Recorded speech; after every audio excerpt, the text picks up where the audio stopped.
A Course in Miracles, Chapter 4, Section 6. The Rewards of God. The ego does not recognize the real source of, quote, threat. And if you associate yourself with the ego, you do not understand the situation as it is. Only your allegiance to it gives the ego any power over you. I have spoken of the ego as if it were a separate thing, acting on its own. This was necessary to persuade you that you cannot dismiss it lightly, and must realize how much of your thinking is ego-directed. We cannot safely let it go at that, however, or you will regard yourself as necessarily conflicted as long as you are here, or as long as you believe that you are here. The ego is nothing more than a part of your belief about yourself. Your other life has continued without interruption, and has been and always will be totally unaffected by your attempts to dissociate it.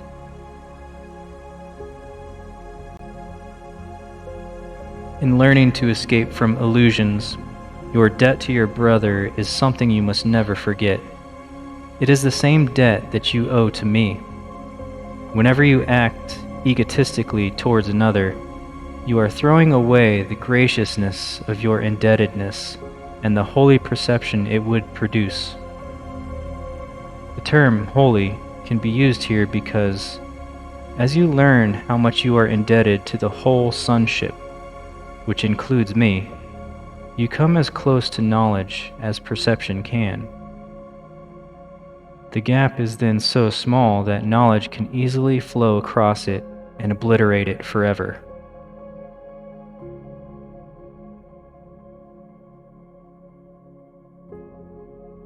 You have very little trust in me as yet, but it will increase as you turn more and more often to me instead of to your ego for guidance.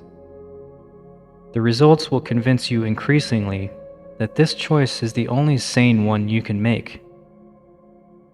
No one who learns from experience that one choice brings peace and joy while another brings chaos and disaster needs additional convincing.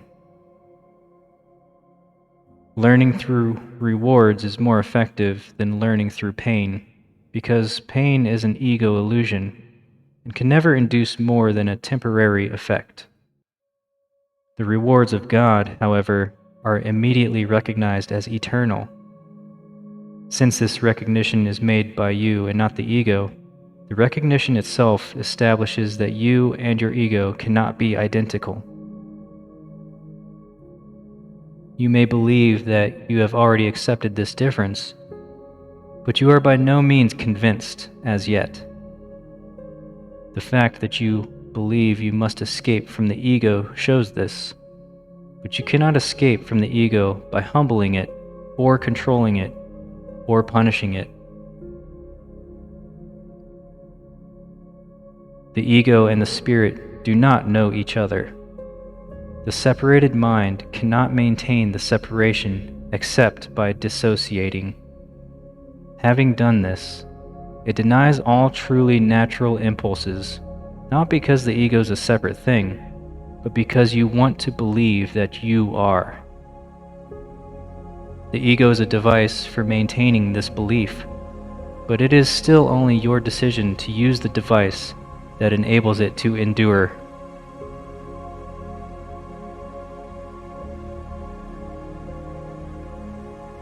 How can you teach someone the value of something he has deliberately thrown away? He must have thrown it away because he did not value it. You can only show him how miserable he is without it, and slowly bring it nearer so he can learn how his misery lessens as he approaches it. This teaches him to associate his misery with its absence, and the opposite of misery with its presence. It gradually becomes desirable as he changes his mind about its worth. I am teaching you to associate misery with the ego and joy with the spirit. You have taught yourself the opposite. You are still free to choose, But can you really want the rewards of the ego in the presence of the rewards of God?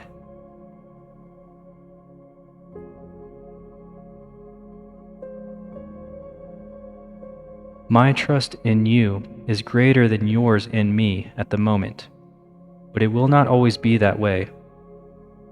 Your mission is very simple. You are asked to live so as to demonstrate that you are not an ego, and I do not choose God's channels wrongly.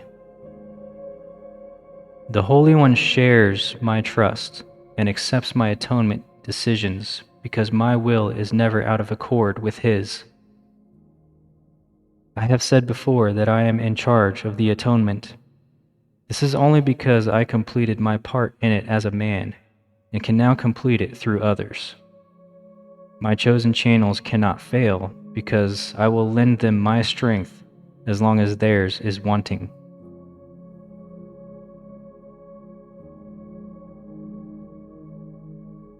I will go with you to the Holy One, and through my perception he can bridge the little gap.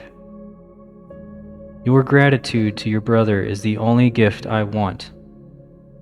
I will bring it to God for you, knowing that to know your brother is to know God. If you are grateful to your brother, you are grateful to God for what He created. Through your gratitude, you come to know your brother, and one moment of real recognition makes everyone your brother because each of them is of your Father. Love does not conquer all things, but it does set all things right. Because you are the kingdom of God, I can lead you back to your own creations. You do not recognize them now, but what has been dissociated is still there.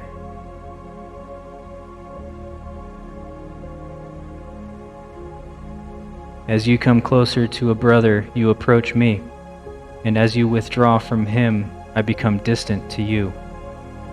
Salvation is a collaborative venture. It cannot be undertaken successfully by those who disengage themselves from the sonship, because they are disengaging themselves from me. God will come to you only as you will give Him to your brothers.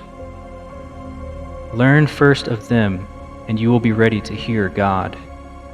That is because the function of love is one. This concludes Section 6.